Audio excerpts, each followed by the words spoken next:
Noch liegt die Nacht über dem Wald und den Bergwiesen. Die ersten Sonnenstrahlen haben das Waldhaus noch nicht erreicht, aber im Haus brennt schon Licht und seine Bewohner sind bereits munter.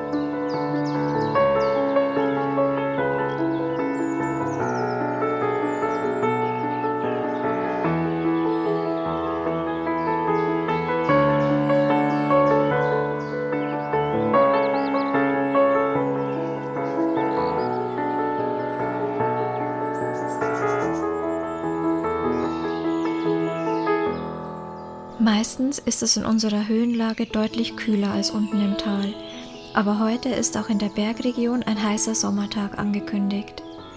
Deswegen sind wir schon vor Sonnenaufgang wach, um in der Morgenkühle auf dem Berghang Kirschen zu ernten. Gern laden wir euch ein, uns dabei zu begleiten und bei der Ernte ein paar alten Mythen rund um das Thema Kirschen und Kirschbäumen zu lauschen.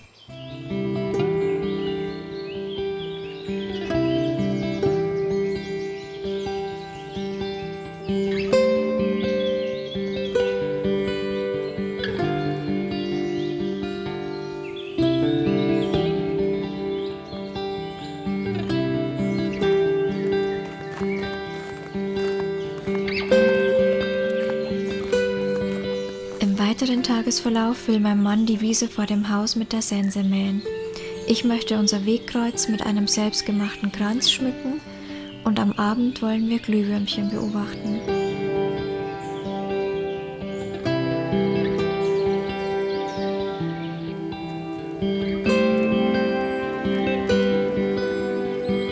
Kirschbäume und Kirschen sind von alten Mythen umrankt und spielen in vielen Sagen eine Rolle. So erzählt man sich zum Beispiel, dass die Mutter Gottes gern auf Kirschbäumen sitzt und über die Gärten wacht.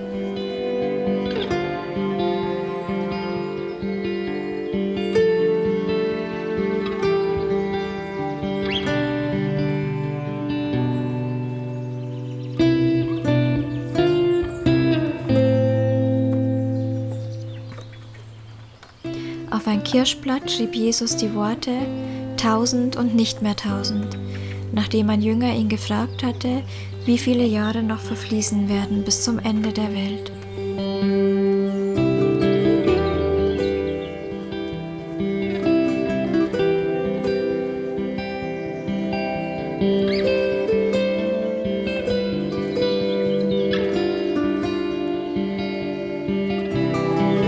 Das haben wir schon.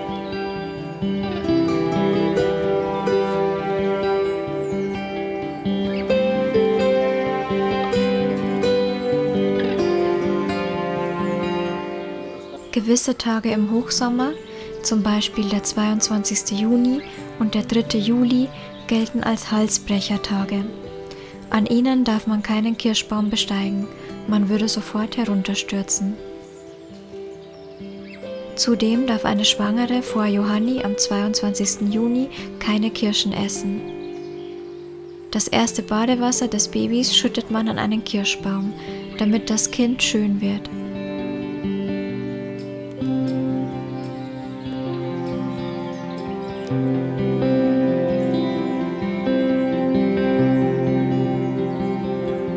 Finden sich reife Kirschen und Blüten an einem Baum, bedeutet dies einen Todesfall in der Familie. Blüht ein Baum zweimal in einem Jahr, steht ein Krieg bevor. Kinder sollen nie in der Kirschblüte abgestillt werden, sie bekommen sonst weiße Haare.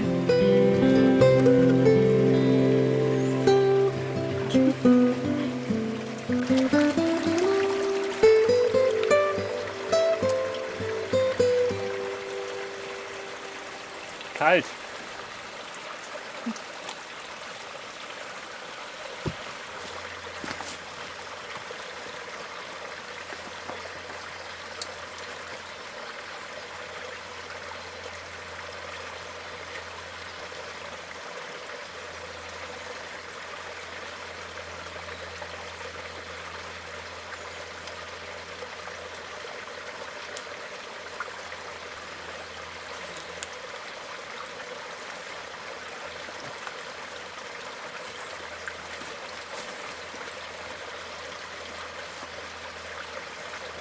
Auch in der Ernte- und Wetterprophetie spielen Kirschbäume eine Rolle.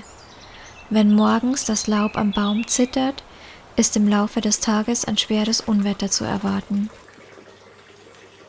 Eine ungünstige Ernte ist wahrscheinlich, wenn die Kirschen zwischen 2 Vollmonden blühen.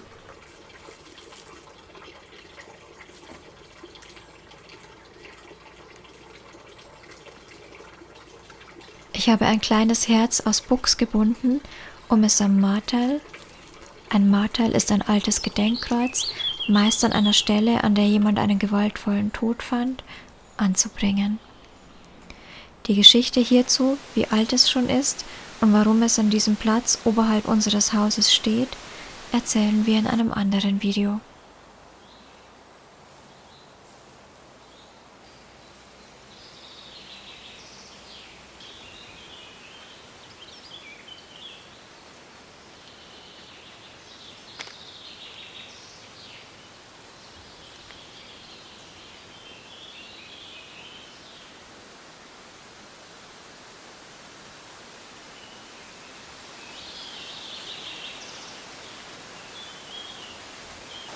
Der Wind hat merklich aufgefrischt, die Bäume rauschen und die kühlere Luft ermutigt meinen Mann, mit dem Sensen zu beginnen.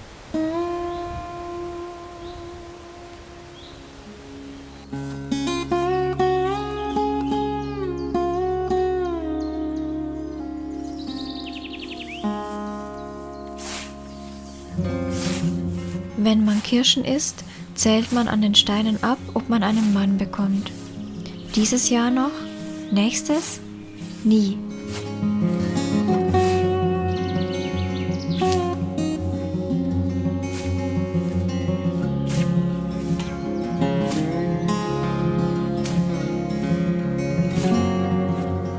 Bricht man am Johannitag bei Sonnenaufgang einen Kirschzweig und stellt diesen in Weihwasser, so kann man, wenn man durch die Äste hindurchblickt, Hexen in Menschengestalt enttarnen.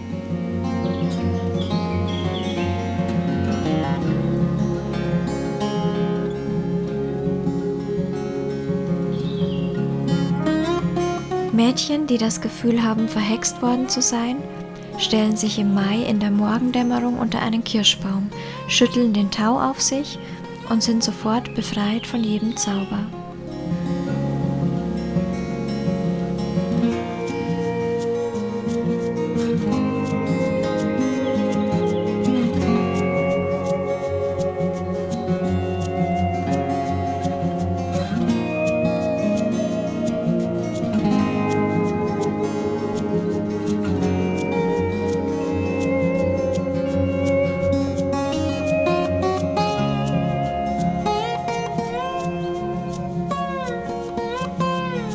Blühende Kirschzweige legt man in die Kammern, um Mäuse zu vertreiben.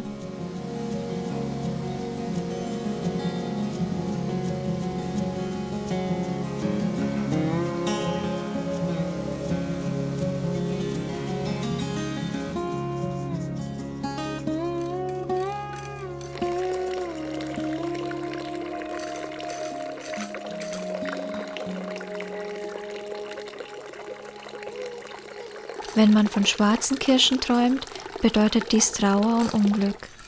Hingegen das Träumen von roten Kirschen bedeutet Glück.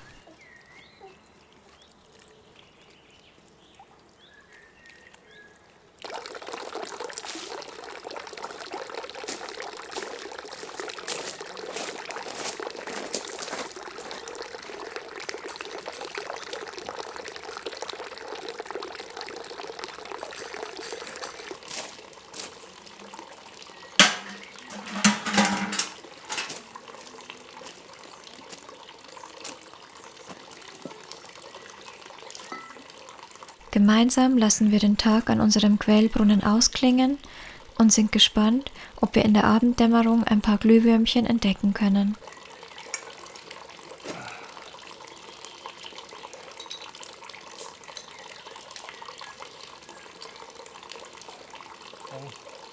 Schönen Feierabend.